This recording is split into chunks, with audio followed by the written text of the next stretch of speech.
Oi,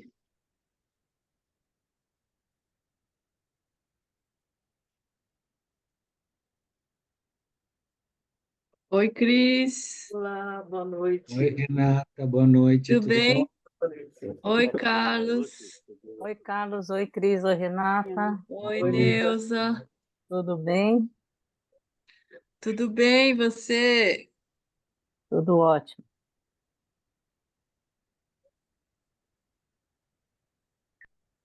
Deixa eu ver Você aqui. já pôs para gravar, Carlos? Pois é, eu pus para pedir para entrar automaticamente e não está funcionando. Deixa eu procurar aqui. Eu já recebi, tá gravando, Tá? tá? Ele já Já pediu começou. autorização. É, tá Aqui não está gravando nenhum já. sinal. Assim, tá na parte de cima da tela do Zoom, Carlos. Tem uma coisinha, uma bolinha Ah, vermelha, viu? vi. Só de uma lente de aumento para enxergar aquilo. Porque antes dessa configuração tinha uma luzinha vermelha no canto, É isso. né? Na atualização mudou. É. Tudo em paz? Você Tudo em trabalhou paz. até agora? Sim, até as 8. É? Dando aula? Não, estava atendendo. Ah, Eu dou aula ou de segunda ou de terça na ONG, entendi. toda semana. É um curso de formação, são dois cursos, um de formação e outro para tratar sobre a questão do cuidado, a ética do cuidado. E então essa semana eu vou dar aula agora só semana que vem, na segunda-feira. Ética do cuidado. Ética de cuidado e as relações raciais. Ah, Fala sobre alguns manejos que a gente teria que ter. Eu dou mais a parte corporal, né, Carlos? Vem uhum. alguns profissionais para falar a teoria e eu dou a prática corporal de autocuidado, né? Meditação, alguns exercícios de biossíntese, alguns exercícios de bioenergética, algumas dinâmicas. Essa na parte da ética do cuidado. Legal, O interessante, o né? que eu fiz foi o Deixa- psicologia É, e relações e raciais. relações raciais, né, Cris? Esse de cuidado. Tia, Oi, Cátia. Esse de quanto cuidado também é tempo? interessante. Se tiver o ano que vem, você faz, Renata. É. Ai, você sabe que hoje eu estava vendo umas coisas e aí eu lembrei que o meu grupo foi só online, né? Ah, que pena, Que né? a gente nunca se encontrou e a gente ficou de fazer uns, de encontrar num sambão, sabe? Ah! E não, A tua não turma qual que deu. é? A sétima? É a sexta? A minha turma é um. É, É, depois, depois eu te acho. é, a minha turma é uma das primeiras, eu acho. Vamos Não Uma dar o das tempo primeiras. sei. para o pessoal entrar. Nós já É. estamos com 11 pessoas. Não, e eu entrei aqui, vi vocês falando, falei, meu Deus, estava escrito 8h30, como já começou? Não é possível, eu tenho Ah, certeza que eu li, já entrei na pira, como assim? oi, Cris, Cá, que saudade, amada. que saudades de vocês. Renatinha, você anda por onde? Eu tô morando em Santa Catarina. Ah, meu Deus. Agora eu sou da praia, Ai, por enquanto, né? por enquanto. Faz tempo que Gente, você foi para Tô- aí? Tem um ano. Boa Nossa, noite. boa noite, Boa Boa Luiz. noite. noite. Oi, Sô. Oi, gente, Oi, oi, tudo bom? Vocês estão me vendo? está. quem? Tamo. A Elô? Sônia? Elô? Não, eu não estou vendo, Elô. A Heloísa Vocês não. estão? Não. Não. Ixi, que será? Abre Tá o bom. vídeo. Quando a gente entra pelo Zoom, o vídeo fica fechado. Aqui, já sei. Apareci. Abril. Oi, Oi, Lô! Lu. Oi, Elô. Gente, eu estou acabando de chegar. Preciso colocar alguma coisa na boca. Eu vou ficar aqui, mas sem áudio e sem vídeo um pouquinho, tá? Vai Tá lá, Elô. Eu preciso colocar. Ah, a Soninha já está comendo. Eu não vou aguentar. Espera um pouco, já que eu vou. Mas eu estou aqui. Tá Tá joia. bom. Só É estamos bom aguardando ver rostos conhecidos, né? um E ponto de encontro colegas também, de né? turma, alunos. Aqui você conhece muita gente, né, Cris? Conheço quase todos, quase.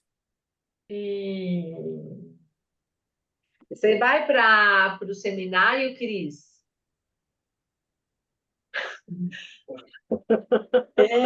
Eba, que Para as bom. E 3.000 também, para as 3.000 também.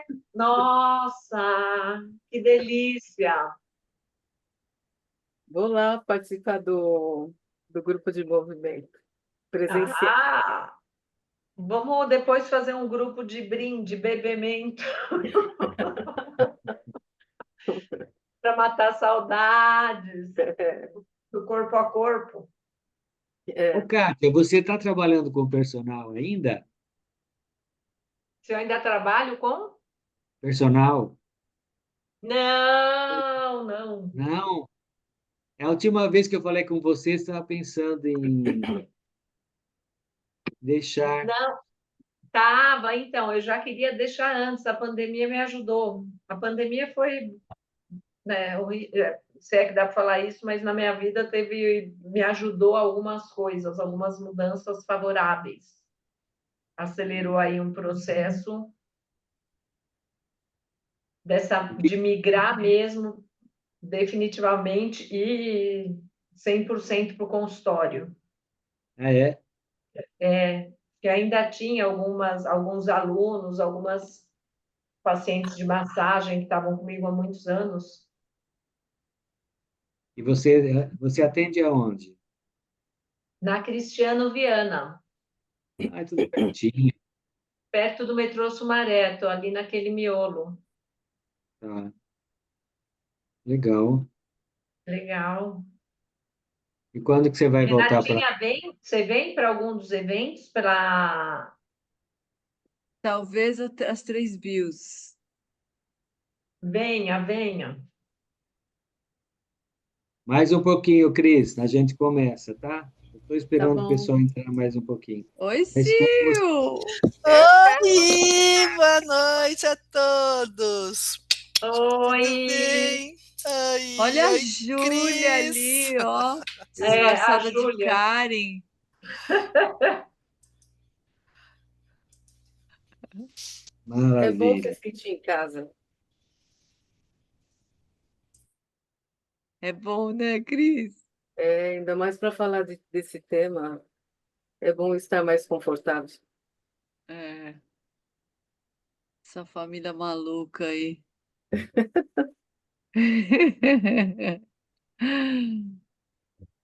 Nós estamos com 25 pessoas, mais um pouquinho a gente começa. Oi, Zoquinha. Oi, tudo bem? Oi, Zoca. Oi, Carlos, oi, Cris, oi, todo Oi, mundo, Renata, Karen, Flávia, Silvana, Oi, Ângela. Zoquinha. Oi, Angelita. Oiê, tudo bom? Tudo bem, querida? 5 pessoas. Mais um pouquinho. Oi, Oi, Lúcia. Oi, Lu. oi, gente, tudo bom? Cadê Você tá com você? a câmera desligada. É, é, pronto. Aí, Aqui. Ô, gente, vocês sabem que eu estava olhando, eu estava encaminhando uma pessoa para a clínica social. Você entra lá na projeto social, clínica social, aparece um negócio vermelho dizendo site perigoso. O que será que aconteceu? Cadê a Selma? Ela já entrou?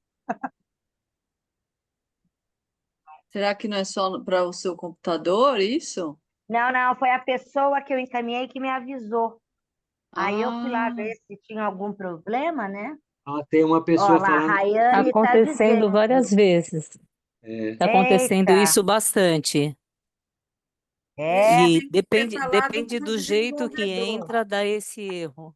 Não, Está não é em acontecendo você, gente. bastante. Não é em Quem vocês. está Isso falando daí, isso? É o problema do isso tem que ir da no pessoa. desenvolvedor e ele põe dentro do sistema algo para poder ficar mais seguro. Eu te respondi, Luciana. Tá bom, querida, eu vou ver Hã? depois. Tá, vamos ver. Só para vocês saberem. uhum. Ah, você que é a Cadine? Eu não conhecia. Bom, Quem falou comigo? Eu, Lúcia, não Lúcia, sabia qual era a sua Ah, carinha. sou eu que sou a Kajimi, Lúcia. Prazer. Prazer. Bom, a Cris está aí, né? Uhum. tá? Nós estamos com 28 Eu pessoas, deixa eu chegar uns também. 30, a gente começa. Oi, Cris. oi, Renata, Lúcia. tudo bom, querida? Até o E Alexandre está nossa, aqui hoje. quanta... Ah? Até o Alexandre está aqui. É, até o Alexandre. Tudo bom, Kátia? Sil, Sônia. Tá vendo, Alexandre? Até o Alexandre. Oi, Lúcia. Oi, quem que falou oi para mim? Karen.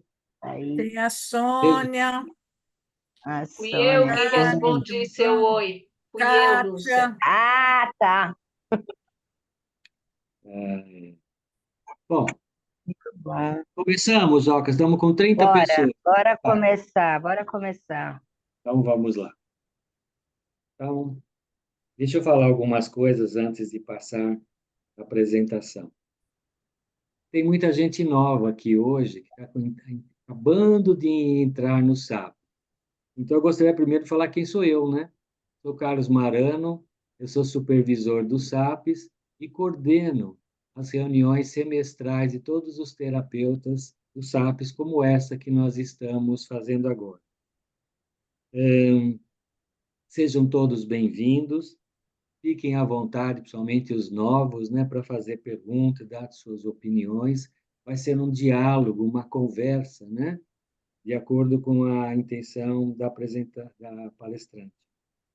A reunião semestral, para aqueles que são novos, é um encontro para aprimorarmos o trabalho social, discutindo questões ou temas pertinentes ao atendimento clínico em terapia análise bioenergética focada. Neste ano, nós estamos abordando o tema diversidade. No primeiro semestre, nós tivemos um encontro falando sobre gênero, né? E agora nós vamos continuar falando sobre a branquitude e negritude na clínica. Quem tiver interesse em assistir à apresentação feita no primeiro semestre, é só pedir o seu vídeo para a sua supervisora. Tá gravado. E essa gravação também será enviada também para vocês pelo WhatsApp depois. Nós vamos até às 22 horas, né? E daqui a pouco nós passaremos a palavra para Maria Cristina Francisco, que é psicóloga clínica, local training no Instituto de Análise Bioenergética de São Paulo, IABSP, psicoterapeuta somática pelo Instituto Brasileiro de Biossíntese, IBB São Paulo, integrante do AMA Psique, Centro de Pesquisa e Formação em Relações Raciais. Prêmio de Melhor Trabalho Social, ponto de encontro entre mulheres e homens negros, no 24º Congresso do IBA, no Congresso Internacional de Análise Bioenergética, em 2017, em Toronto, no Canadá. É autora também do livro Olhos Negros Atravessaram o Mar. O corpo negro o corpo negro em cena na análise bioenergética e biossíntese. Adorei o nome do seu livro. Amei. Obrigada. E nós teremos também a, a Renata, que alguns também pode ser que não conheçam, né?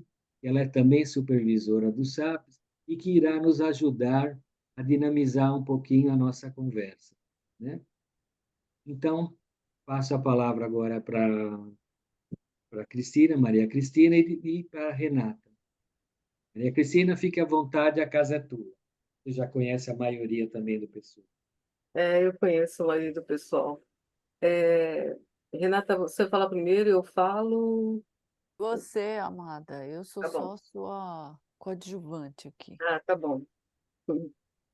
Quando a Lúcia a Lúcia Magana me procurou para poder falar com vocês, eu disse para ela que eu estava mais interessada e o que eu achava mais importante, necessário, aliás, nem importante, que eu considero necessário, que a gente conversasse mais sobre o manejo das questões da branquitude e a negritude na clínica. Porque a questão do letramento, tem vasta literatura a respeito, tem muita coisa. Eu mandei até as referências do que a gente vai conversar hoje para o Carlos passar para vocês, e eu falei para ele e para a Lúcia e para a Renata que eu não achava interessante eu repetir o que está escrito no livro, né? Esse letramento é possível cada um de vocês fazerem. O que eu considero mais necessário é a gente ter uma conversa sobre qual o nosso manejo do nosso conhecimento sobre as questões raciais na clínica. Principalmente porque a gente vai tratar de uma clínica racializada, quando a gente vai tratar de um corpo ou indígena, que se considera indígena, ou asiático, ou, ou negro, né? Então, é uma clínica racializada, né? Com essa questão da racialização, o branco ele é convidado a se olhar, porque até então ele se colocava e é colocado ainda de forma invisível, né? E quando a gente trata de questão racial, principalmente na questão entre brancos e negros e indígenas também, a relação é hierarquizada. Isso aparece também na clínica. E isso gera tensão, né? É uma questão bastante importante que vocês saibam. Essa questão tensional, esse conflito vai aparecer na clínica. Então, é importante que a pessoa que for atender um outro corpo, que ele se enxergue, ele se autodeclare. Pelo menos ele precisa se autodeclarar. Se ele é branco, se ele é negro, porque ele vai ser visto na clínica. Não é a mais o terapeuta que vai olhar um corpo e vai ter um manejo de exercícios e de narrativa sobre esse corpo, mas ele vai ser visto, ele vai ser, é, não digo questionado, mas ele vai ser visibilizado. Então, é importante que cada um de nós passamos a nos ver, né? Como é que a gente se autodeclara, né? Então, por isso que eu falei com a Lúcia, com o Carlos e com a Renata que seria interessante a gente falar mais de quais são as nossas dificuldades do manejo na clínica. Eu sei que é um lugar difícil, muitos não vão querer se expor, porque vai revelar as dificuldades, os medos presentes, as inseguranças, mas, de qualquer forma, a gente tem que lidar com o desconforto, né? Então, eu falei também com eles três, para a gente ter um pouquinho mais de aquecimento. Eu só vou falar muito por cima a questão do conceito sobre negritude e branquitude. Isso que eu vou falar para vocês está na bibliografia, né? Tanto nos livros quanto nos artigos que eu enviei, né? Então, oi? Acho que foi alguém que esqueceu o áudio, mas já fechou, Cris. Ah, tá bom. Então, desde 2020, a questão com a morte do George Floyd, as questões étnicas, raciais ficaram mais evidentes no mundo, principalmente com o movimento negro Vidas Negras Importam, né? E isso atingiu o Brasil de forma irreversível, né? Não que não houvesse já esse movimento antes, tinha, mas ele passou a ser mais visibilizado e internacionalizado. E isso chegou até a análise bioenergética, né? E, e quando a gente passa a tratar dessas questões, né, as nossas dificuldades, os nossos as inseguranças passaram a surgir, principalmente outros corpos passaram a ocupar a clínica, né? Passaram a ocupar os cursos de formação,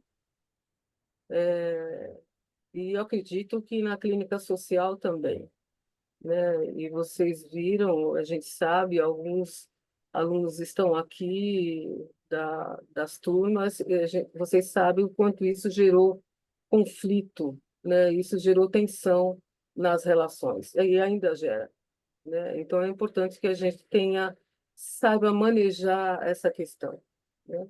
Então eu vou falar um pouquinho, só teoricamente, um pouquinho bem por cima mesmo, a questão da negritude, depois mais fortemente a questão da branquitude, e a gente vai trocando conversas a respeito.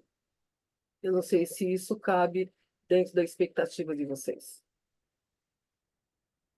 A ideia era essa, né, Cris, de rolar uma bate-bola mesmo, né, para que Isso, é cada um um diálogo. possa colocar É porque seus desconfortos, isso.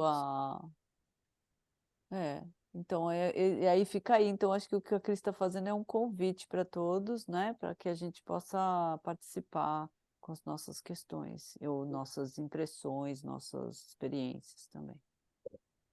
Porque no projeto de descolonização, existem três eixos extremamente importantes, né, nessa questão. Primeiro, é o conhecimento. Eu preciso ter conhecimento, né, conhecimento teórico. Eu passei as referências para vocês. Outra coisa é a forma de pensar, que é difícil, né? Isso vai exigir de cada um de nós nos revermos, né? E também a forma de sentir a situação, né? Então, são três eixos bastante importantes no tema da descolonização, né? Então, por isso o convite de que a gente possa travar um diálogo. Eu espero que sim, né? Porque a dificuldade maior, gente, na clínica é manejo. Eu posso ter conhecimento, mas eu não sei manejar esse conhecimento quando eu estou com um corpo que é diferente do meu ou igual a mim na minha frente, né? Tem despreparo. A gente nunca falou sobre isso, né? Então, na questão da negritude, é um movimento que surgiu fora da África, do continente africano. Ele surgiu mais na França, pelos intelectuais, né, da época, e principalmente pessoas que vieram de países colonizados, como chegam na Europa e vê que tem apenas um saber, eles passam a questionar essa hegemonia desse saber, né? Passa a questionar as academias, dizendo, não, existe outros tipos de conhecimento, né, além do que o europeu acaba trazendo. E a partir daí é feito um movimento mais nesse nicho dos intelectuais, né? E esse movimento, o movimento A Negritude, ele tem mais ou menos três eixos importantes. Um eixo é o político, né, que ele subdizia o movimento negro, né? É o que faz a gente se movimentar fazendo ações para mudança na sociedade, principalmente buscando um lugar de igualdade, né, ou lutando contra a desigualdade e, lidando também com a questão da importância da saúde mental. E outro lugar importante que a gente vai ver, vocês vão ver isso na clínica, é a questão da humanização, né? É muito comum tratar o não branco como um lugar desumanizado. Isso é um campo, uma questão extremamente importante, porque ele é adoecedor, ele traz efeito traumático. Outra questão importante na questão da negritude é a questão ideológica, né? Porque a gente, na ideologia, é o resgate da humanidade desse corpo, né? Não apenas o corpo negro, mas o corpo indígena também, ele também é desumanizado, né? E o senso de liberdade e a volta às raízes da cultura negra, né? Um teórico bastante importante que protagoniza essa, esse conceito é o Aimé Césaire, né, da Martinica, né, um país colonizado pela França. Ele foi um poeta, é um dramaturgo, um ensaísta e um político da negritude, né? E depois tem a questão cultural, que é o mais forte, que a gente mais vê na questão da negritude, que é a valorização da cultura de matriz africana, seja nos costumes, na comida, na religião, na vestimenta, né? Seja na arte. Esse é um eixo bastante forte que está ligado à negritude no campo cultural. Outra parte é a história que eu falei para vocês, né? Que ela nasceu, né, fora da África, na Europa, mas ela foi corporificada na França, né? Muitos teóricos são de lá franceses, inclusive o Sartre, né? Jean-Paul Sartre também era um expoente dessas reflexões, junto com o François Fanon, né? Que é o autor do livro Pele Negra, Máscaras Brancas, né? E depois de Paris, né, na França, ele tomou o mundo e esse movimento chegou no Brasil, né, no ano, acho que em torno de 1940, né, através do Teatro Experimental do Negro, no Rio de Janeiro, né? Também foi um movimento também abraçado inicialmente pelos intelectuais da época, né? E que depois, agora, tomou campo no Brasil inteiro a respeito disso. Um dos foi abraçado com quem eram os intelectuais, era da burguesia, da pequena burguesia, a intelectual negra, que eram artistas, poetas, escritores, acadêmicos e profissionais liberais, né, que questionavam a supremacia branca, né, e buscando a ascensão social, né, mas sem a assimilação do branqueamento, sem a assimilação da cultura europeia, né? Um dos expoentes desse campo, né, antes mesmo de ter o conhecimento do conceito negritude, é o líder abolicionista Luiz Gama, que nasceu em 1830 e faleceu em 1882, né? E depois, atualmente, mais o campo mais contemporâneo, na época mais contemporânea, é o intelectual Clóvis Moura e o Solano Trindade, que é um poeta recifense, folclorista, ele é pintor, ator, teatrólogo, cineasta e militante do movimento negro e também do Partido Comunista, né? Você vê aqui na negritude, ele é um tema polissêmico, né, porque ele adquire muitos sentidos, mas amplia até além do que eu disse para vocês no campo cultural e no campo ideológico, e no campo político, né? Porque ele amplia no sentido, quando a gente fala negritude, é uma tomada de consciência, né? De tomada de consciência de que eu participo de uma coletividade negra e que reivindico o meu lugar de homem e de pessoa civilizada, né? E esse é uma ampliação, né? E acho que era basicamente isso que eu tinha para dizer para vocês da questão da negritude. Um campo que é importantíssimo. Saiu até um atual livro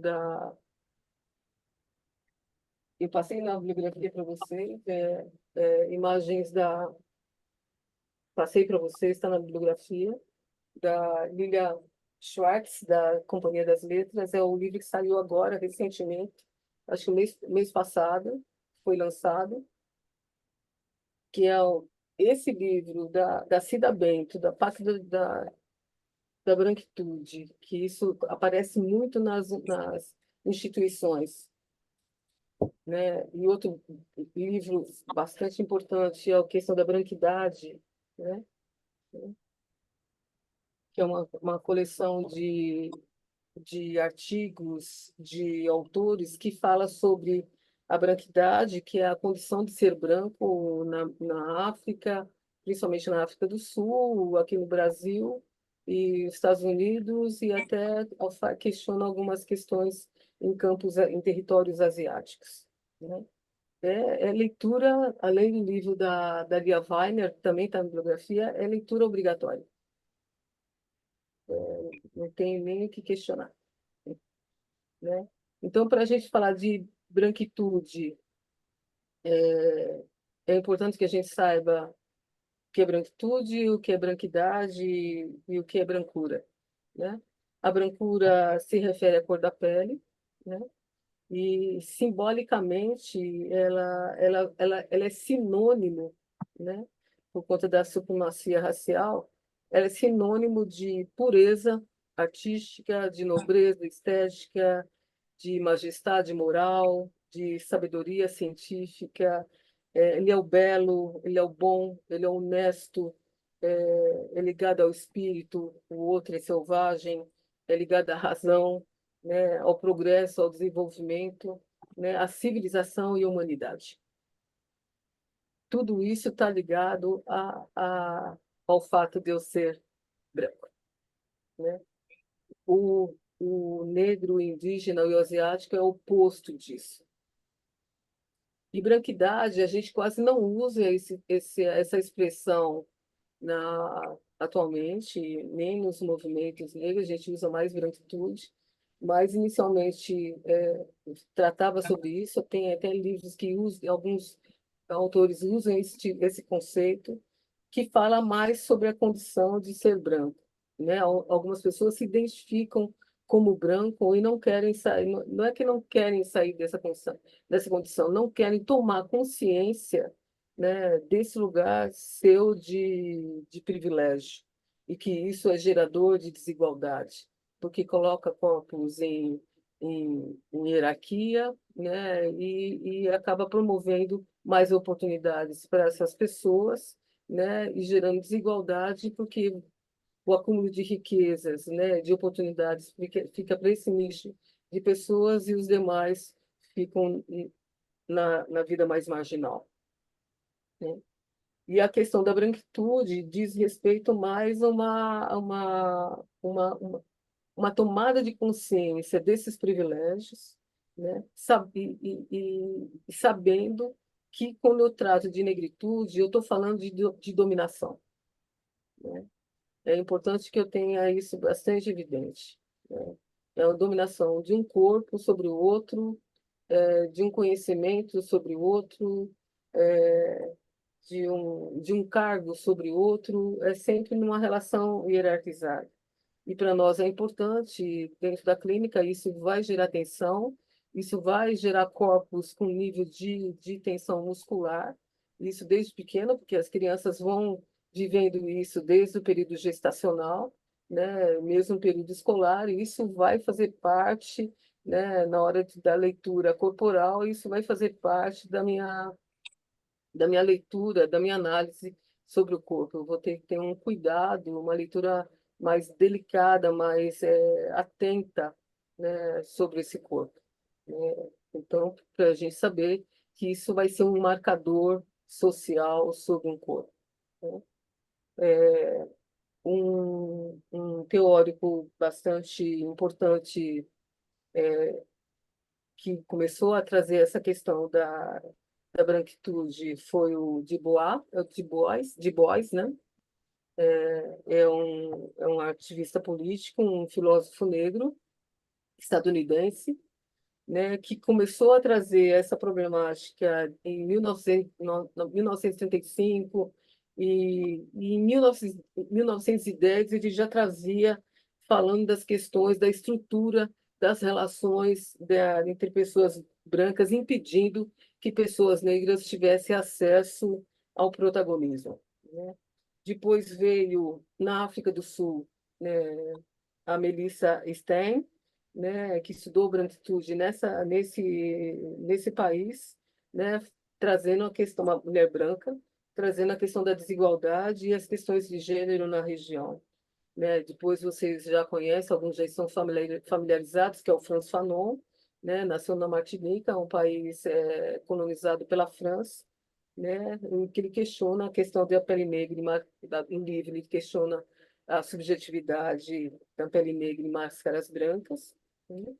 E, e é isso. E hoje, aqui no Brasil, a Lia Weiner fala sobre isso, e algumas pessoas brancas também, pelo menos no AMA, já estão tratando, pessoas brancas já estão tratando dessa questão, né?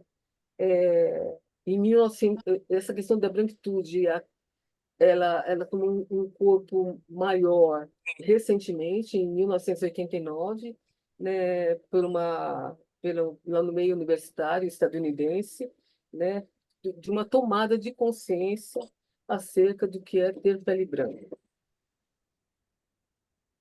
Então, o que é importante a gente saber também, né, que branquitude é um lugar de vantagem, né, na sociedade, ela estrutura as relações assim, no estilo de dominação. Tudo isso que eu vou falar para vocês aqui está ligado ao livro Branquitude e ao livro da Lia Weiner, né? A branquitude é um ponto de vista, né? Então, depende do lugar em que eu olho, eu vou ver essa pessoa branca ou não. Normalmente, ele é visto por pessoas não brancas. As pessoas brancas dificilmente se veem, né, como brancas, agora que estão sendo racializadas, né? E ser branco, acho que já falei, mas não cabe aqui, mas eu vou falar só muito por cima, né? Que ser branco exige ter pele clara, né? Feições europeias e cabelo liso, né? E no Brasil não é apenas isso. No Brasil, ser branco tem um lugar de branquitude, é um lugar de função social, né? Em que eu tenho uma autoridade automática. Bastou, tem uma pessoa branca, uma pessoa negra, quem tem autoridade é essa pessoa com essas características fenotípicas, né? Está ligada, a branquitude está ligada à categoria relacional, por isso que é importante a gente saber que está posto na relação, né? E que hoje a branquitude ela está sendo marcada, antes ela estava sendo invisibilizada, hoje ela é marcada, ela é colocada visível, né? E para algumas pessoas brancas, isso é como se fosse uma miragem, isso não existe, né? Com o discurso de somos todos iguais, né? Basicamente são isso. Fora as vantagens, os privilégios, né, da branquitude no sentido material, né, que é a facilidade de acesso à moradia, educação, saúde, oportunidade de emprego e os simbólicos que eu já falei para vocês, né, que são valores normalmente positivos, que é de inteligência, beleza, pessoa educada, civilizada, e honesta, né? E dificilmente não é colocada no lugar de julgamento. né, e possui crédito automático. Uma questão importante que também na clínica vai aparecer, principalmente entre pessoas que trabalham em organizações, seja na educação, no Instituto de Educação ou organizacional de uma empresa, ou qualquer outra organização, ou mesmo nas nossas instituições, é a questão do pacto narcísico, né? Vai exigir da gente uma leitura, uma escuta muito atenta quando a gente for ouvir os discursos dessa pessoa, porque à medida que eu for ouvindo, eu vou perceber que em algumas situações a pessoa ela é isolada do campo de trabalho dela, dificilmente ela é colocada, ela é aceita no campo social, né, organizacional, ela é aceita, né, com o discurso ninguém é racista aqui, mas dificilmente ela é colocada em lugar de protagonista, né, com um lugar de centro de decisões. Normalmente é colocado mais em lugar marginalizado.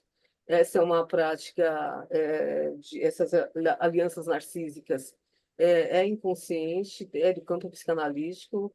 Eu não coloquei na referência bibliográfica, mas eu passo depois de onde a Cida Bento tirou esse conceito, né, em que a intenção é manter os privilégios de um determinado grupo, quando eles se sentem ameaçados pela ascensão ou, ou, ou a presença de grupos que eles consideram minoritários. Outra, e para encerrar a nossa conversa, pelo menos a minha fala, uma das coisas importantes também está no livro da Grada Quilomba, quais são os mecanismos de defesa que vão aparecer, isso também é importante vocês saberem, quando a pessoa se toma consciência da questão racial, principalmente o branco. E aí estou falando da pessoa branca. Primeiro, a negação, eu vou negar que isso existe, né, com aquele discurso que somos todos iguais. Depois, à medida que eu vou tomando consciência, eu vou para um lugar da culpa, que é uma voz interna, né, uma voz por mim mesmo, que vão me culpando, ou me julgando, ou me condenando por determinadas ações que eu tive ou tenho ainda nas relações. O terceiro momento é a vergonha, né, é a fala, o olhar do outro sobre mim, né? O medo de julgamento, de se ver ridículo, medo do ridículo, né? Outra parte é quando eu passo por essas etapas, aí eu tomo reconhecimento de quem eu sou, né? De que eu sou branco, de que eu tenho privilégios, né? Mas isso não quer dizer que nesse reconhecimento pode aparecer inseguranças, um sentimento de ameaça, tensão muscular. Eu estou falando isso porque eu fiz trabalhos de corporais numa instituição com todos brancos, né? Eles queriam trabalhar a branquitude e foram sentimentos que foram aparecendo a partir do momento em que foram se reconhecendo brancos, né? E outro lugar, e último lugar é a questão, oi? E o último lugar é o lugar da reparação. Esse lugar da reparação é um lugar que a gente precisa tomar um certo cuidado, porque muitas pessoas vão tentar fazer algum tipo de reparação com essa pessoa, mas só vai colocando a pessoa negra ou indígena no lugar de pena, né? Ou isso não vai facilitar de maneira alguma, isso só vai reforçar o nosso ato racista sobre esse corpo. Então, era isso que eu queria dizer para vocês, teoricamente, só para a gente aquecer a nossa conversa. E é isso. Mas tudo isso, gente, vocês vão aprofundar na bibliografia que eu enviei para vocês. Ufa. E aí, deu para dar uma cutucada aí nos desconfortos? Foi interessante, Cris, que enquanto você falava, você foi respondendo para mim um monte de coisa que eu tinha pensado em te perguntar, ou em trazer, né? É, eu vou trazer uma coisa aqui, mas daí fica à vontade de todo mundo para participar. É, você falou do que pode aparecer dos corpos, das marcas do racismo nos corpos negros e nas marcas psíquicas também desses corpos, né? O que ah, quando a gente entende a diferença, né? Quando a gente entende o racismo, a gente fica um pouco com medo, né? De se aproximar desses corpos, né? Eu acho que o que eu vejo nas supervisões muito é uma dificuldade de abordar o racismo quando o terapeuta é branco e a cliente é negra. E a cliente, muitas vezes, não traz o tema como racismo, né? Então, como ela não fala de racismo, o terapeuta não fala de racismo, mas o racismo está ali. E como é que a gente pode afinar essa escuta, né? De que maneira se pode trazer esse, esse, esse tema ou abordar o racismo quando a pessoa não fala dele, né? Ela não fala claramente que é racismo, porque o que pode acontecer também é da pessoa negra ou até asiática ou indígena, ela não perceber que ela é vítima de racismo, né? Que aquilo que ela está trazendo como dor surge do racismo, né?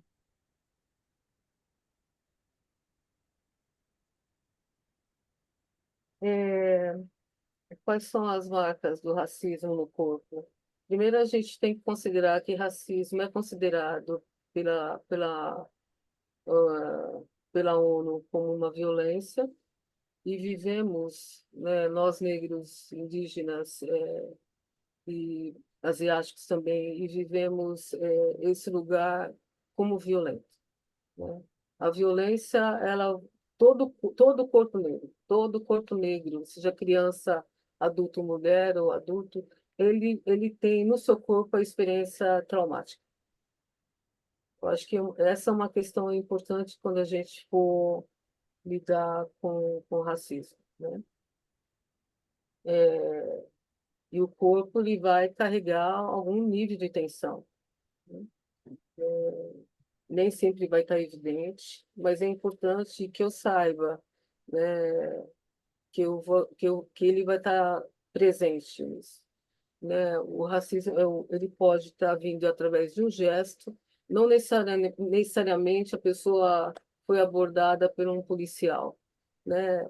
Eu posso entrar num restaurante e receber olhares e você sentir o que que você está fazendo aqui.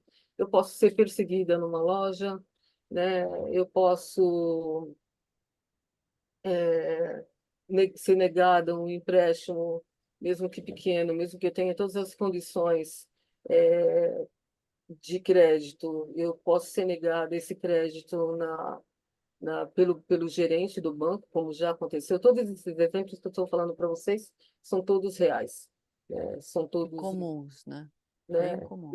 Eu posso ter numa academia universitária, eu posso ter uma desqualificação da minha pesquisa, do meu saber, do que eu quero pesquisar.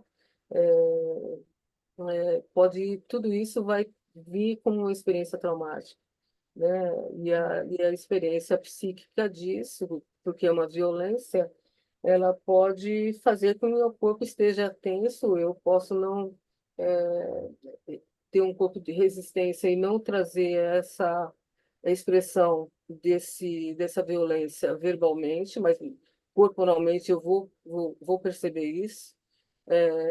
Eu posso ter um embotamento também da minha emoção. Eu posso ter muito medo, eu posso ter muita raiva. A raiva é muito, muito presente. é muito presente, né? Uhum. Aí como é que você pergunta como abordar essa questão na clínica, né? Sendo que às vezes a pessoa não nomeia, né, o que ele vivenciou.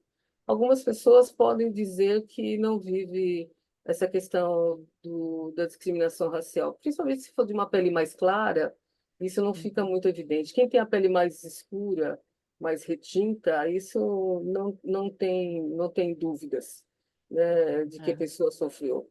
Ela pode não querer trazer esse sofrimento, a evidência desse sofrimento na clínica, né? Eu acho que vai depender muito da escuta do terapeuta, né? Dele nomear. É quase que obrigação do terapeuta nomear, né? Ele dá voz o que esse corpo não está conseguindo fazer, né? Quando eu falo dar voz, quando eu falo de nomear, porque numa experiência traumática, o primeiro lugar que é atingido é a voz, né?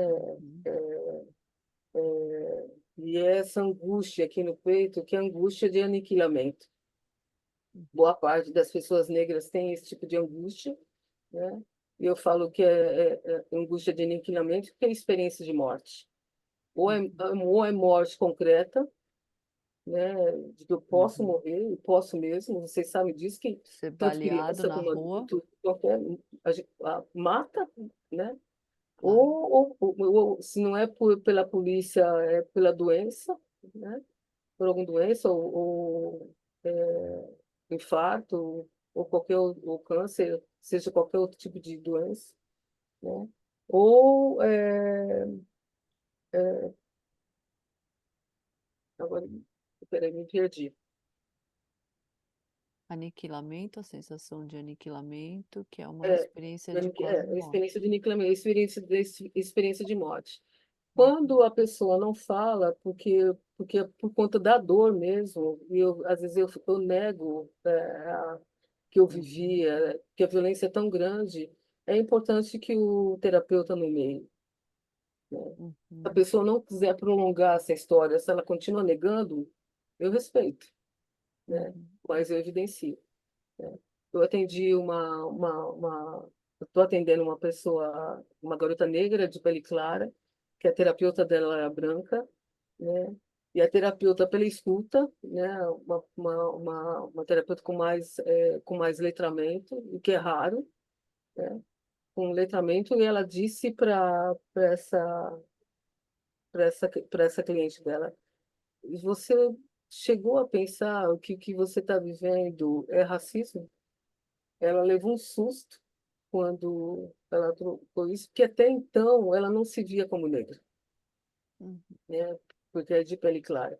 Quando a terapeuta nomeia isso, ela leva um susto, a conversa narrativa é cortada ali, não se prolonga, mas isso reverberou depois nela, foi conversar depois numa outra sessão com a terapeuta, e depois de algumas sessões, ela disse para a terapeuta que ela gostaria de ser atendida por uma pessoa negra por conta dessas questões, dela querer ter esse espelhamento, vamos dizer assim, ou de alguém que pudesse aprofundar pela experiência dela, né, nessas questões, né? Por isso que eu digo que é importante eu nomear, né, eu dar voz, né, uma voz que foi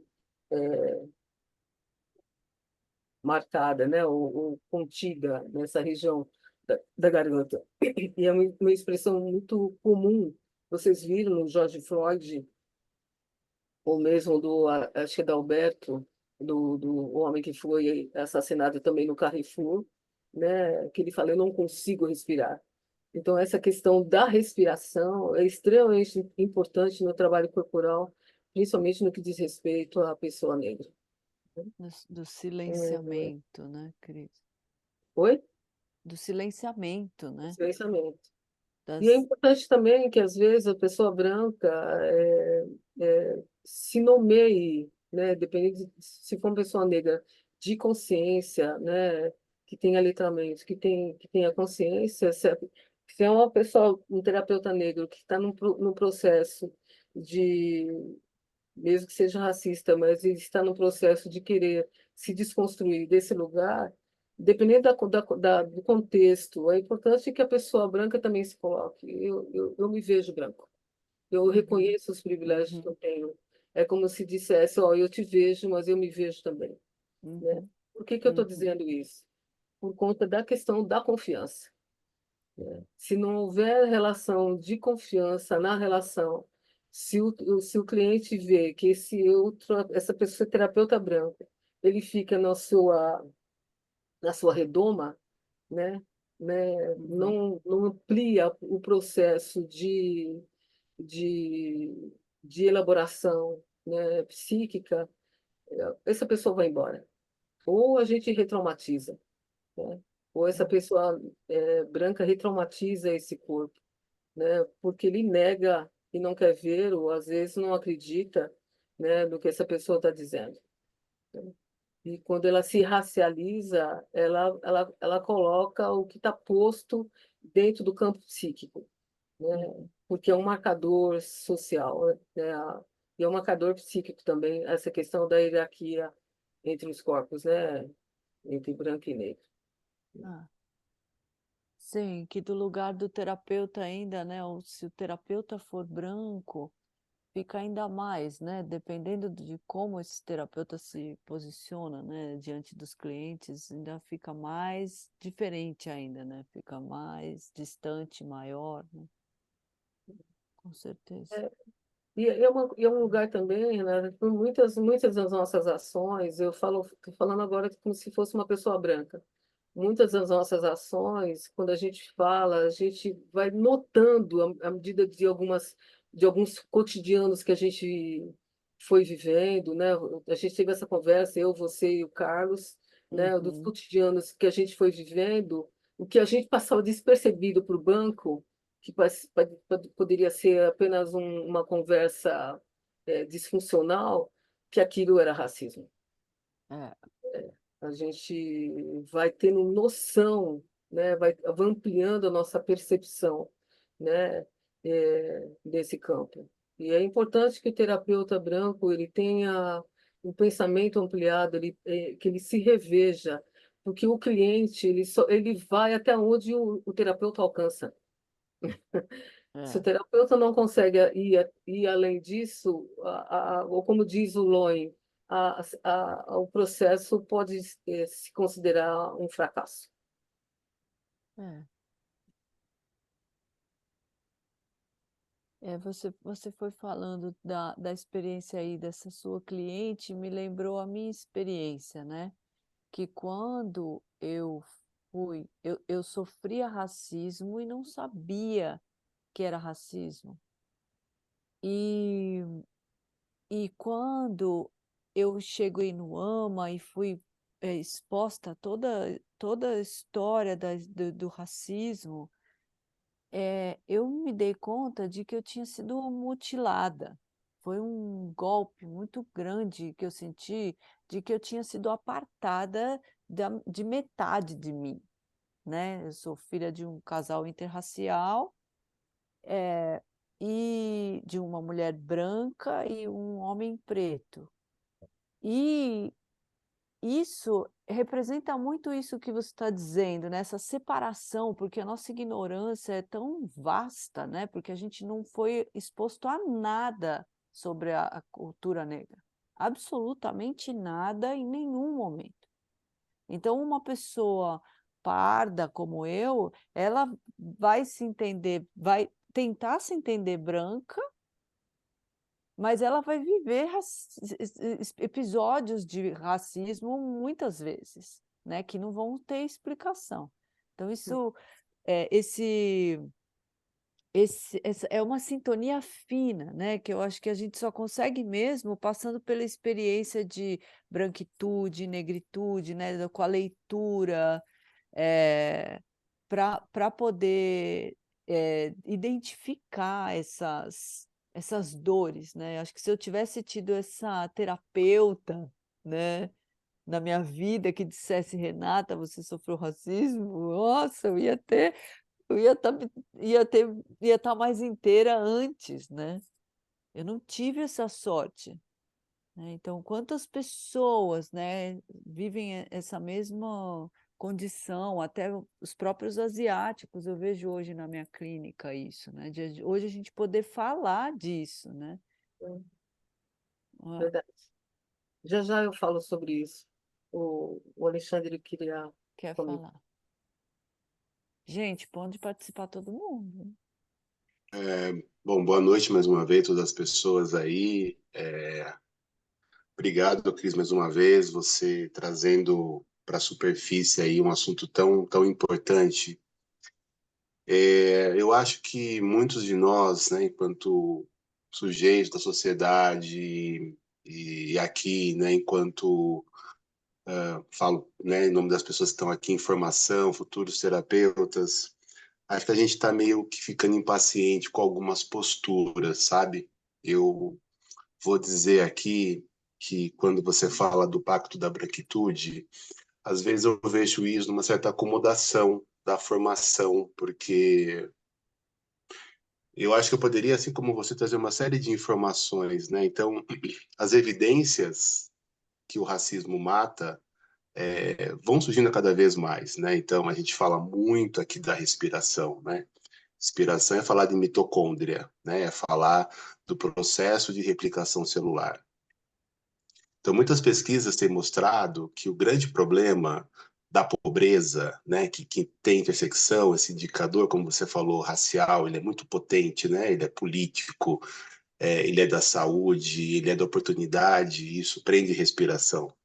Então, os grandes fatores que matam as pessoas pobres é a célula que começa a replicar mal, e isso tem a ver com a respiração. Então, tudo quando você fala do corpo, tem a ver com a respiração, tem a ver com as nossas tensões e tudo mais. Então, às vezes, o que me deixa incomodado é que quando a gente faz alguma reflexão, né, para olhar um pouco das práticas, às vezes elas não são rapidamente aceitas. Por que eu falo rapidamente aceitas? Porque é uma formação, né? Então não dá para esperar muito tempo.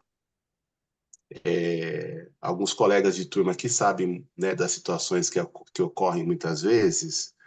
Então, assim, já que é para falar da prática, né, do atendimento, eu fico imaginando uma pessoa, gênero feminino, de pele clara, se no meio da rua ou, né, entre grupos de pessoas, ela começa a gritar de raiva, né?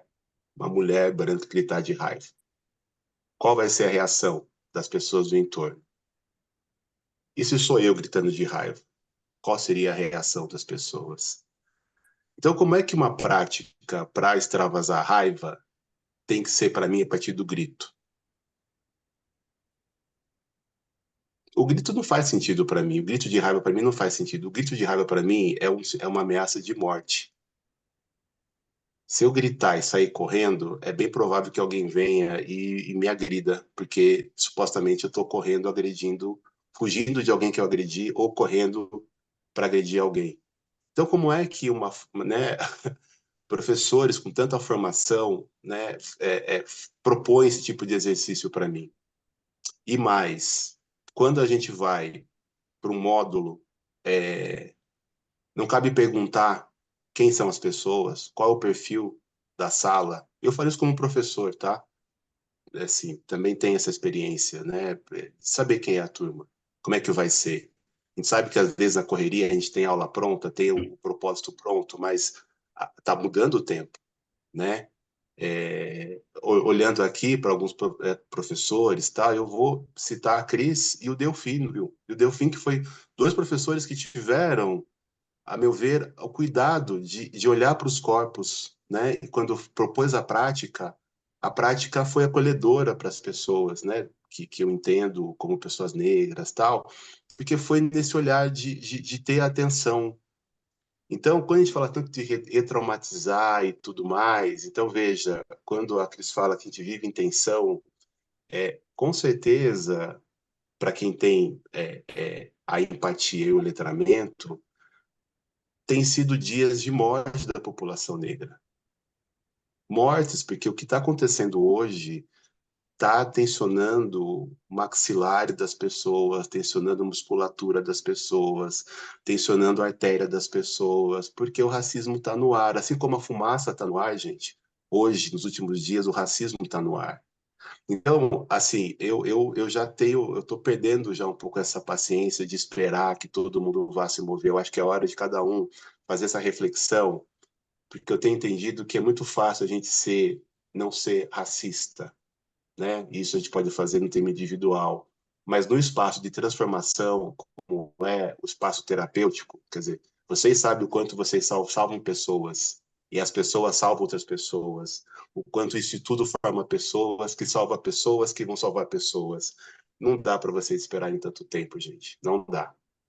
Tá? Então, é essa minha contribuição, né, de professor, de já um terapeuta, mas, né, não da bioenergética, né, de uma pessoa que quer contribuir, mas que não dá para ficar esperando mais, porque eu acho que acaba sendo até um pacto de branquitude do conforto, né? Quando é tensionado para pensar outra coisa de outro jeito, a gente vai para um lugar que fala, poxa, mas quem sabe, né? Eu vou dar essa oportunidade, não é dar oportunidade, é fazer, como a Cris falou, essa autoanálise, ver quando você não identifica o racismo, você está matando uma pessoa. Isso não é ético. Os nossos conselhos não permitem isso. Obrigado.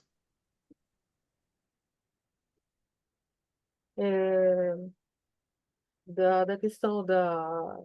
Eu vou falar da Renata e depois eu passo para conversar um pouquinho sobre as reflexões que você trouxe, Alexandre.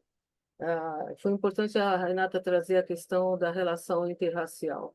É importante quando a gente for atender uma pessoa ou quando for compreender, conhecer a dinâmica familiar, né? É importante assim, a gente saber quem são essas pessoas e que cores esses corpos têm, né? Porque vai haver algum nível de tensão, né, nesse corpo, ou na mãe com o filho, a mãe branca com o filho mestiço, na questão do cabelo, na questão da exigência, na questão da vestimenta, isso vai estar posto, marcado, numa relação de casal, seja homem, mulher, mulher e homem, ou questão de gênero mais ampliado, essa gays ou relação homoafetiva, a questão da cor vai estar presente, a questão da atenção vai estar presente. É importante estar atento a isso.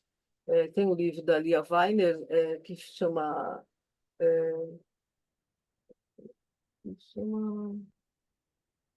Espera só um pouquinho.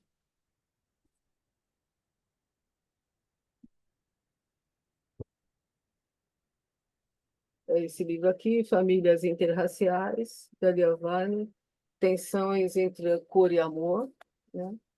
Ela traz reflexões sobre isso, que é importante, quando a gente for fazer anamnese ou fazer algum tipo de leitura, é importante que a gente tenha isso como um marcador nas relações. No que diz respeito à questão do Alexandre, depois você vê se o Alexandre só respondia às suas questões, né? Na questão do curso de formação, é importante para a gente começar a perceber que grupo, como que é o nosso grupo, seja de alunos, seja quem é esse professor, porque metade da população é racista, ou se não for mais isso, mas o Brasil não fala, né? A gente não fala que é racista por vergonha mesmo, sabe que é uma coisa horrorosa, né? Mas vai estar entre os alunos, se alguns alunos são racistas, alguns professores também são racistas, mas não vão se nomear nesse lugar.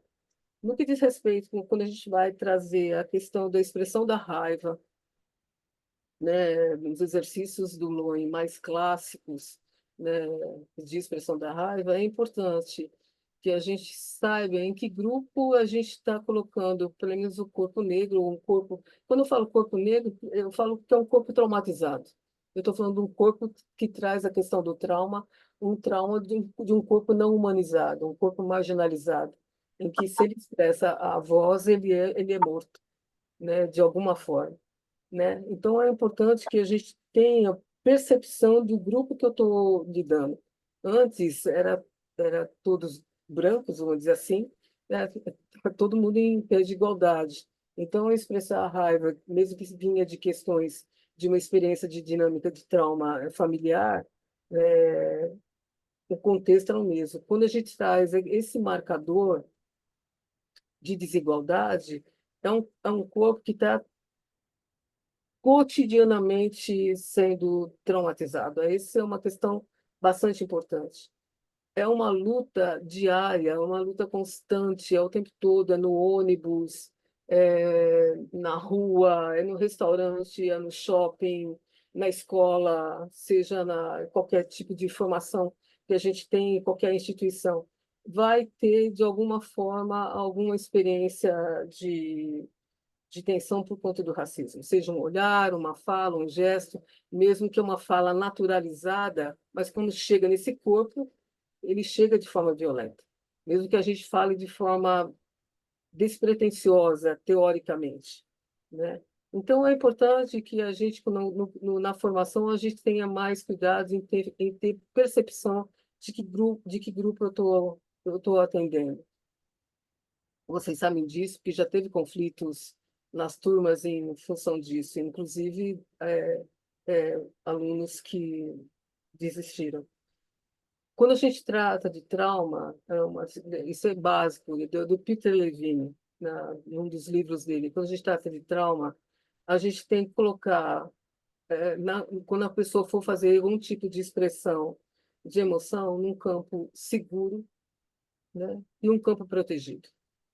É condição sem negociação, né? Senão eu vou colocar novamente esse corpo em situação de perigo, né? Eu não vou, de maneira alguma, a hora que eu vou pedir para essas pessoas expressar a raiva, isso não vai trazer benefícios, pelo contrário. Se ele não encontrar um campo de confiança nesse lugar, né? É, E quando o Alexandre fala da questão da expressão da raiva, eu acho que acho que depende muito do contexto e de como eu estou lidando com a situação, viu, Alexandre? Eu, eu tenho que pedir licença para esse corpo para ver se ele pode fazer esse tipo de exercício. Eu tenho que pedir licença. Para ver se há possibilidade de ter o manejo da expressão da emoção. Não Se a só pessoa disser licença, mas não, também abordar o racismo, Cris, como você disse anteriormente, de ser posto, né? Isso que o Alexandre está falando também, né? De que não falar de racismo é a gente se abster, né? É, isso, e poder colocar para o cliente isso, né? O seu corpo, pode ser que o seu corpo expresse toda a dor e o ódio, ou sei lá, que você sente por tantas e tantas vezes que você vive a exclusão ou a diferença ou preconceito, seja lá o que for, né? uhum, é isso. E E outra coisa importante que ele trouxe também, Renata, é a questão do pacto narcísico, né? O pacto narcísico, ele pode ser colocado no grupo no lugar de silenciamento. O grupo entra em silenciamento. O que que é em silenciamento? Por que que ele entra em silenciamento? Para evitar conflito. claro. Se eu não tiver o professor, o facilitador do grupo, ele não tiver manejo da escuta de como ele está compreendendo esse silêncio, eu perpetuo a violência. Essa é uma questão muito séria. A perpetuação pela não nomeação, pela dificuldade de manejo, pela dificuldade da escuta que eu vou ter nessa condição, né? É esse, talvez, a questão do pacto narcísico, a evitação de conflito. Claro, De esse é um novo, dos pontos do pacto narcísico. Tem vários pontos, e vocês podem ver isso no livro da, da, da Cida Bento, né? e de novo, se faz necessário o estudo da branquitude, a sua própria racialização, como Sim. você se entende, para que fique esse lugar confortável, mais confortável ou menos desconfortável para poder ser abordado com os clientes, né? Porque acho que é isso também que faz perpetuar, né? A ignorância da gente, né? E outra coisa também, Renata, que é um corpo, um corpo asiático, um negro ou indígena, quando eu vou fazer o manejo da expressão da emoção, eu não posso esquecer que esse corpo, ele traz o estigma, né?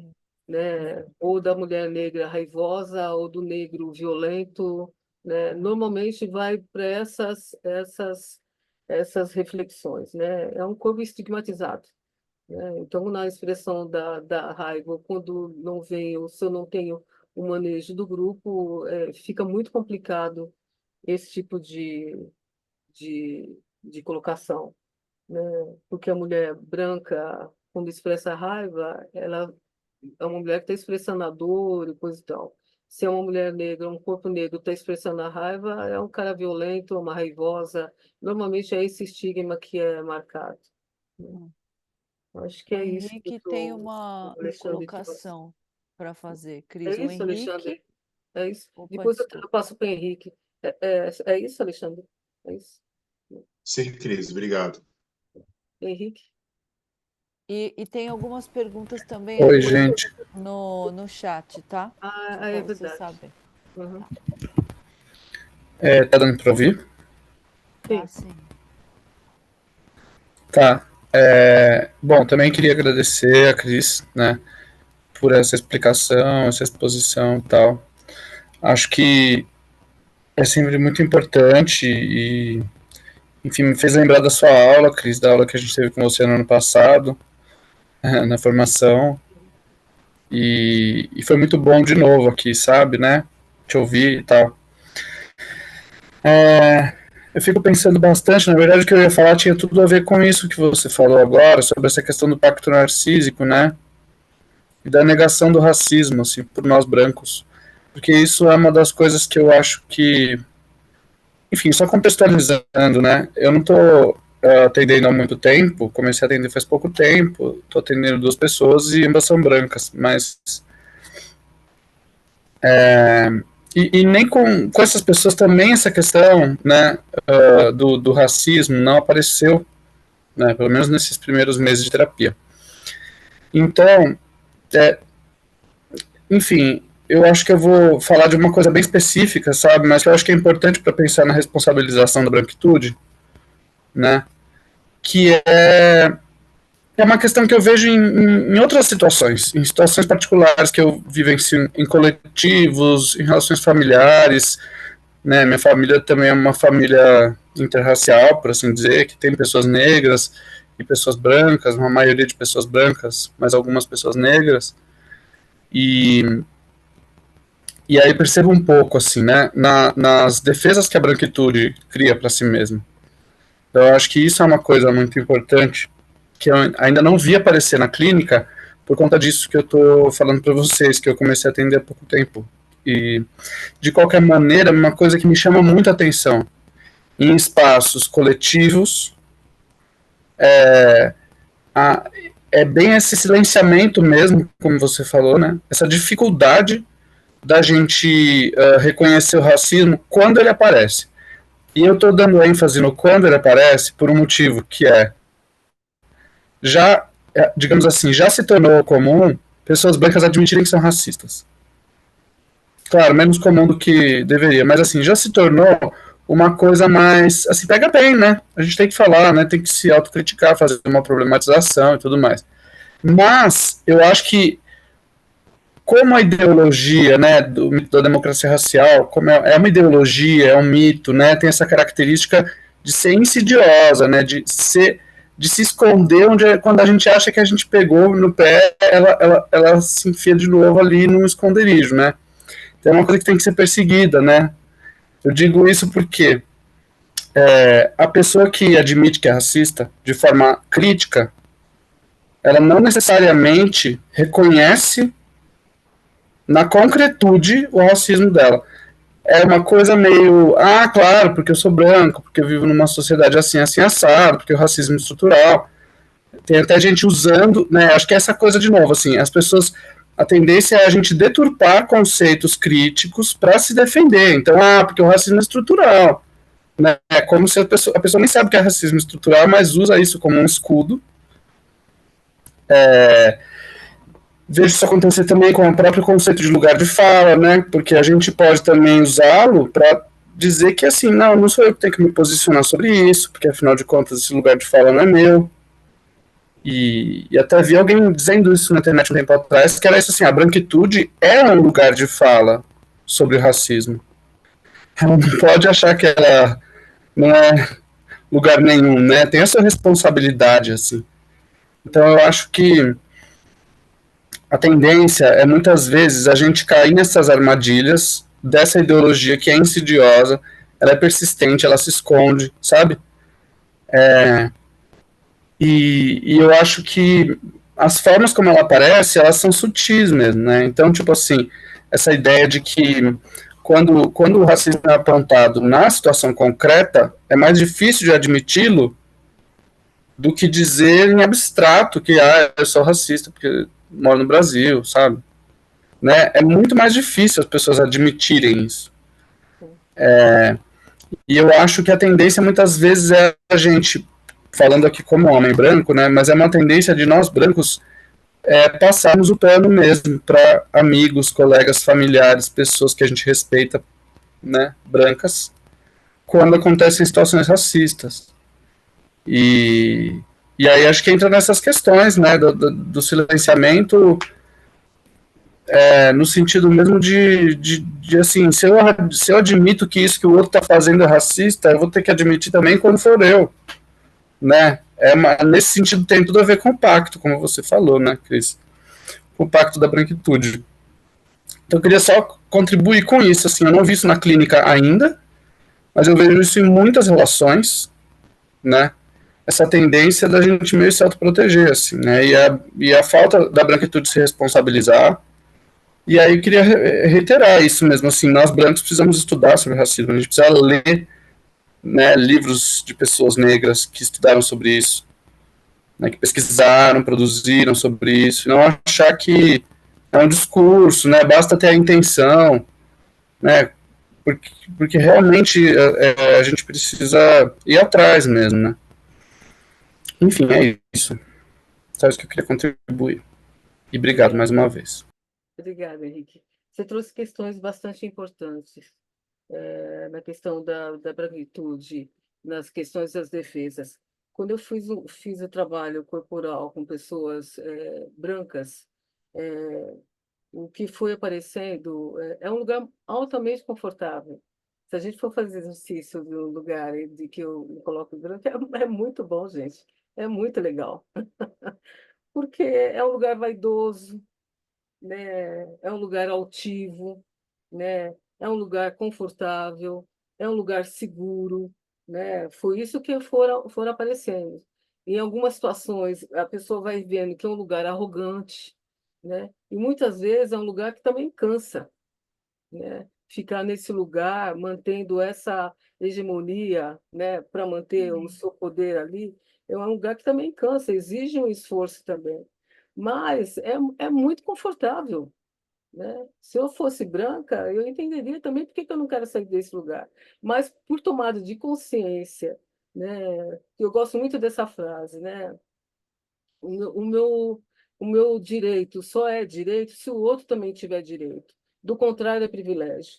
Se eu vejo que o meu lugar é privilégio, o outro não tem o mesmo direito, aí é sacanagem, né? É sacanagem, principalmente se eu tenho um pensamento haitiano, mesmo que ele seja Loen, que tem ainda um pensamento estadunidense, não é racializado, ele não coloca o senso crítico como o Reich, é, nós, como terapeutas, é entrar no lugar de contradição, no mínimo de contradição, né? Porque é evidente que eu estou no lugar de privilégio, que o outro não tem o mesmo direito, né?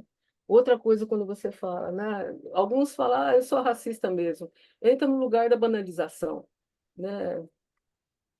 Eu não tenho preocupação nenhuma, não me comprometo, eu não me implico, não me responsabilizo por nada.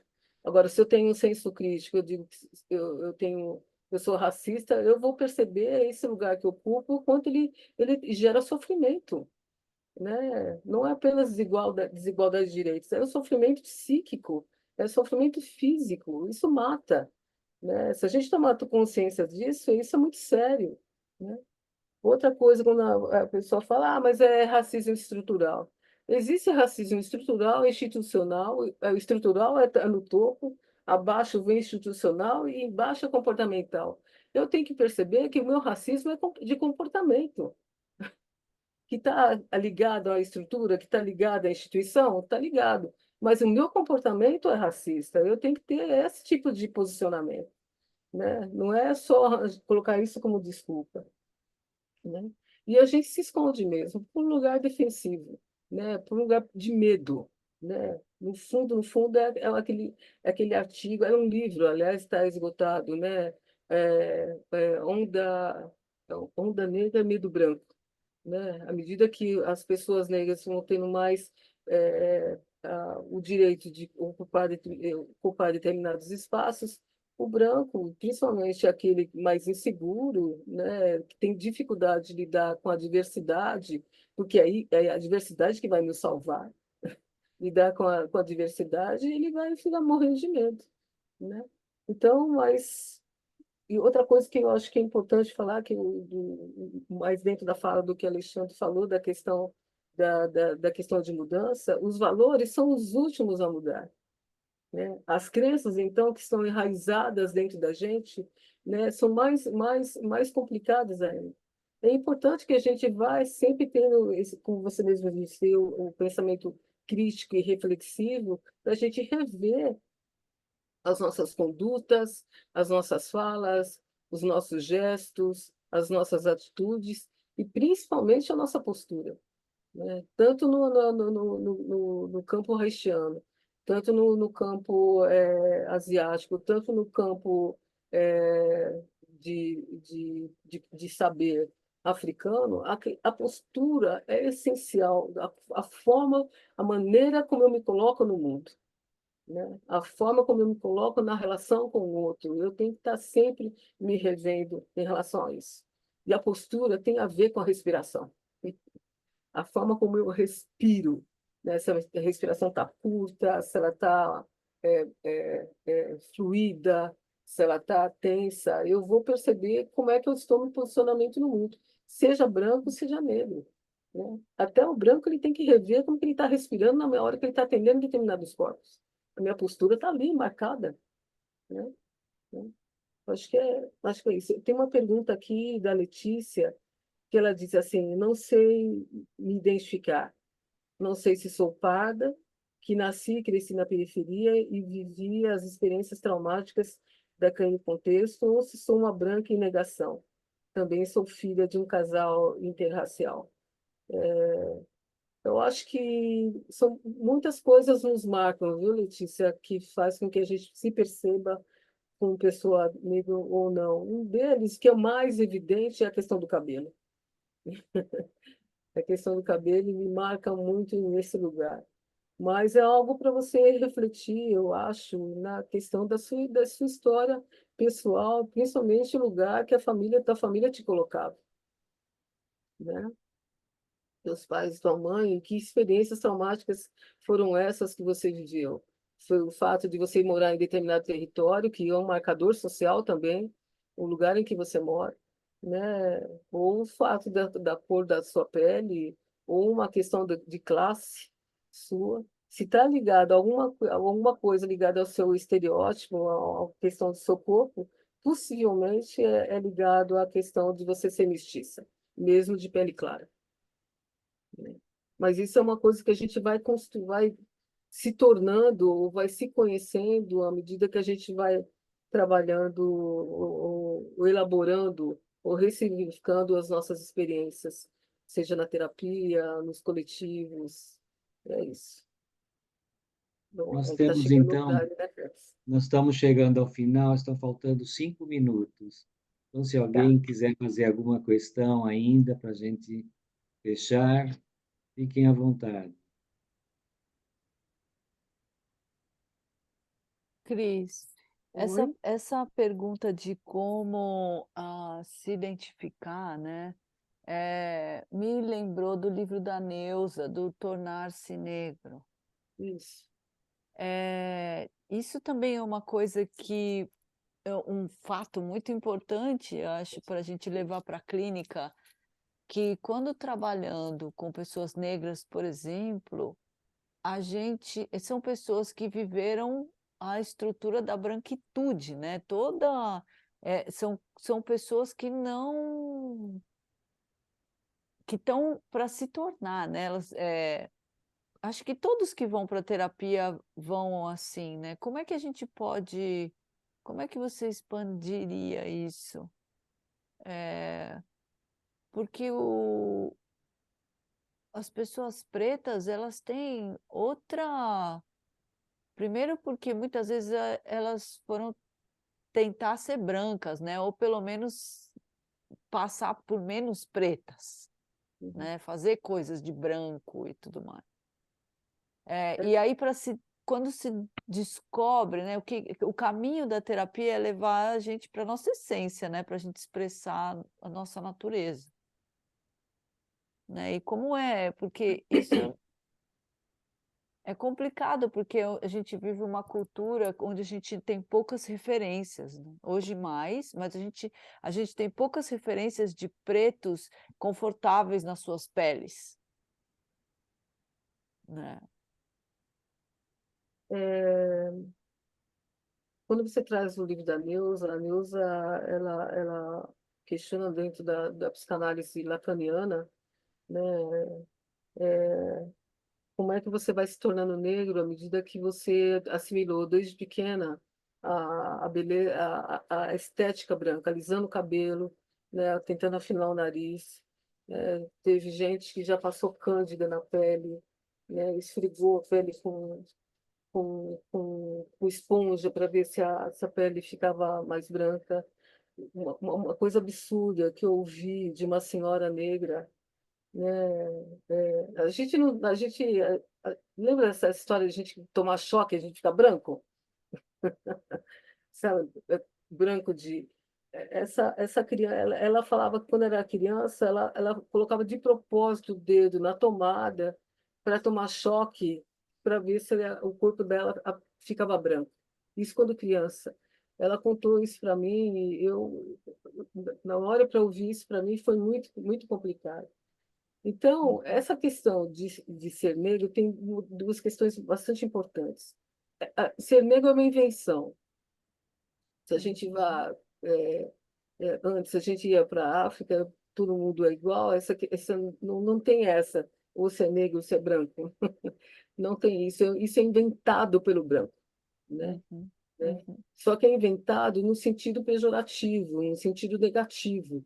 Então, é claro, nenhuma criança, nenhum de nós vai querer se identificar com algo que, ao longo dos anos, os séculos, foi construído dentro de um lugar menor, inferior, menos inteligente, sujo, ou hipersexualizado, como muitos corpos é colocado, principalmente do homem negro e da mulher negra, essa hipersexualização.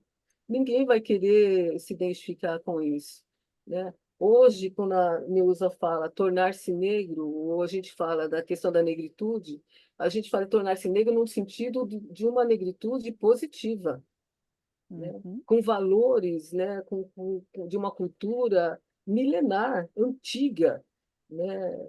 Que, se a gente for pensar, ela pode contribuir muito com o pensamento do Loy, que é um pensamento ainda colonizado. Né? Se a gente for estudar a cultura negra, ela amplia na questão do ground, na questão da respiração, de forma enorme a teoria do Loy, que acaba ficando reduzida, né? Porque tem uma visão cosmológica também. Né? Então, o tornar-se negro vem mais nesse lugar. Né? Hoje, que tem um negro inventado, a gente desinventa esse lugar negativo para colocar valores positivos, que é a questão que eu comentei com vocês, que é a questão da negritude. Respondi? Sim, muito lindo, é isso mesmo. É de Maravilhoso. muito Eu acho que lindo, muito. com essas palavras a gente poderia encerrar, né? Com Só essa tem uma sábia pergunta palavra. aqui, acho que é da Adriana, uma Quer fazer? sugestão cultural. No Museu da Língua Portuguesa está acontecendo a exposição Línguas Africanas que fazem o Brasil maravilhoso, maravilhosa e muito enriquecedora. Recomendo. Ok. E outro livro sobre racismo estrutural, eu recomendo esse. Né? Eu acho que tem se vocês procurarem na internet, tem em PDF, do Denis de Oliveira, professor da USP. Ele fala sobre a questão de classe, de racismo estrutural, institucional e comportamental. Maria Cristina, muito obrigado pela sua disposição, da disponibilidade para nos ajudar. Eu acho que foi muito enriquecedor da clínica Muito, social. Muito, muito obrigado mesmo, né, Lúcia? Foi muito Obrigada bom. para muito. nós. Eu acho que A Muito gente, bom, Cris. Sempre incomoda, que eu acho que é isso que é bom, esses desconfortos que gera, né? O silêncio aí dos brancos todos. É isso aí. sim, e eu queria Bom, dizer que, assim, nós aqui da Clínica Social, nós estamos abertos sempre para novas aprendizagens, né? Tem muitos temas que todos nós terapeutas temos que pensar mais, discutir, então a sua contribuição foi muito rica, muito preciosa, Obrigada. muito obrigada. Eu Renata agradeço. também. Obrigada, Lúcia. Lúcia, Carlos, Renato, eu agradeço muito a contribuição, muito legal você ter ajudado, viu, Renata, nessas reflexões. Foi muito bom a gente ter, era essa a minha intenção, que a gente melhorasse o nosso manejo nas relações. E foi muito bom falar com vocês e estar aqui no grupo. Beijo grande, É, obrigada, gente. um obrigada, abraço a Cris. todos, então. Cris, eu só Tchau. queria dizer que, agradecendo como todo mundo agradeceu, e que ajuda a gente, como supervisor, começar a criar uma pequena mudança a partir de toda essa informação e ter mais e mais. Então, muito obrigada. Obrigada, Zó. Você é uma querida também. Beijo, Alexandre. Luciana estava por aí. Beijo, Rayane, bye bye. Tchau, André. gente. Tchau, um Beijo, abraço. Obrigada, Cris. todos Tchau. aqui, gente. Valeu. Beijo. Obrigado, Carlos. Obrigado, Rê. Tchau, obrigada, viu? Obrigada, gente.